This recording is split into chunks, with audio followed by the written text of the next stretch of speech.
이성우 최고위원입니다. 문재인 정권이 또다시 30조의 현금 살포를 예고하고 있습니다. 작년 4월 총선 때 전국민 재난위로금으로 쏠쏠한 재미를 봤던 문재인 씨가 이번엔 대선을 대비해 1차로 14조 3천억이 소요되는 2차 국민 재난위로금, 6조 6천억이 드는 자영업자 손실보상금, 또 6조 이상 필요한 백신 유급 휴가비가 문재인의 지지율 상승을 위한 선심성 공짜 점심으로 쓰입니다. 현재 965조 9천억인 국가 채무가 이제 1000조가 됩니다. 가구당 5천만 원, 1인당 2천만 원의 빚이 생겨나게 됩니다. 태어나지도 않은 우리 아이들, 자라나는 청소년들이 문재인 때문에 빚더미에 살게 됐습니다. 지난해 추가 경정 예산이 60조가 넘게 편성됐지만 소득 불평등은 오히려 확대됐습니다. 소득 상위 20%는 작년 소득 감소가 1.5%에 불과했지만 하위 20%는 가구 소득 감소율이 17.1%에 이릅니다. 부자는 더 부자가 되고 가난한 자는 더 가난하게 되었습니다. 문재인 정권의 사회주의 정책 실패로 인해 자영업이 무너지고 중소기업의 부도가 속출하고 있습니다. 우리 국민들은 문재인 씨가 하루빨리 내려오기를 바라고 있습니다. 문재인 씨는 더 이상 청와대에 앉아 있어봤자 감옥에 있을 시간만 늘어나게 됩니다. 머지않아 횃불을 든 국민들이 청와대로 들어가 문재인을 끌어내릴 거라 확신합니다. 이준석 문제입니다. 이준석을 보면 거짓말과 위선의 달인 김대중 씨가 떠오릅니다. 이준석 후보는 자신이 대선 후보 대통합을 이루어낼 적합자라고 말합니다. 하지만 본인이 바른미래당 시절 공식 행사에서 안철수에게 비읍시읒이라고 말했던 것에 대해 문제가 없다고 합니다.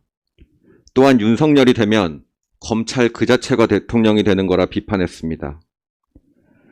공과 사를 구별하지 못하고 오직 유승민을 제외한 모든 후보를 비난하며 오직 유승민을 위한 기울어진 경기장을 만들 이준석이 당대표를 하는 국민의힘에 안철수와 윤석열이 들어갈 리가 만무합니다. 이는 곧 국민의힘의 분열을 의미합니다. 본인은 공정한 경쟁을 외치지만 정작 본인의 삶은 불공정한 특혜로 점철되어 있습니다.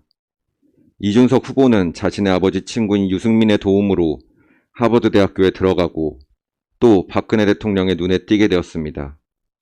그 이후 새로운 보수당 지분으로 미래통합당 최고위원이 됐습니다.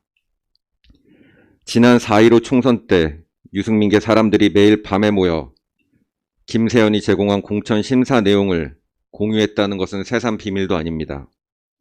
이를 통해 15명이 넘는 유승민계 사람들이 공천이 됐고 이준석을 제외한 대다수가 당선이 됐습니다. 공과 사를 구별하지 못하는 특권의식과 패권주의에 빠진 구태 정치인들의 모습입니다. 공정한 경쟁은 그 경쟁에서 소외된 자들에 대한 연민이 그 밑바탕이 되어야 합니다. 내가 이긴 경쟁이 공정한 경쟁이라는 오만한 사람은 정치에 발을 붙여서는 안 됩니다. 김무성의 마포 포럼에 가면 마음이 편하다. 유승민을 대통령으로 만드는 꿈을 가지고 있다.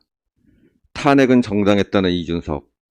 내가 유세할 때 태극기 세력들이 와서 깽판 좀 쳐줬으면 좋겠다라는 이준석은 인간으로서의 조건을 묻게 합니다. 본인의 부모가 뇌물 한 푼 받지 않고 1530일을 감옥에 가 있어도 부모에게 감옥을 잘 갔다고 말할 수 있겠습니까? 본인의 부모를 억울함을 벗기려고 구명 투쟁을 하는 분들에게 틀딱이라고 조롱할 수 있습니까? 우리 공화당은 이준석이 조롱하는 태극기 세력입니다. 우리 공화당 당원들은 박근혜 대통령님의 탄핵이 거짓이고 불법이며 권력 찬탈이기 때문에 이를 바로잡아야 한다고 외치는 사람들입니다. 우리는 자당의 대통령 등 뒤에 칼을 꼽고 이를 정당화하려는 유승민, 김무성 같은 구태 정치인들이 더 이상은 대한민국 정치에 나타나서는 안 된다고 믿는 사람들입니다. 우리는 대한민국의 자유민주주의 체제를 지키고 후손들이 자신의 꿈을 펼칠 수 있는 풍요로운 나라를 만드는 것이 우리의 사명이라고 생각합니다. 패권주의와 줄세우기 정치를 하며 거짓말을 밥 먹듯이 하는 것이 정치인 줄 아는 이준석은 우리를 이상한 사람들이라 조롱하지만 우리는 이준석을 보면 나는 약속을 못 지킨 것이지 거짓말한 것이 아니라는 김대중 씨가 떠오릅니다. 장소나 격식은 따지지 않겠습니다. 노무현 장학생 이준석 씨는 더 이상 뒤로 숨지 말고 당당하게 탄핵 문제를 논하는 토론회장으로 나오길 바랍니다. 감사합니다.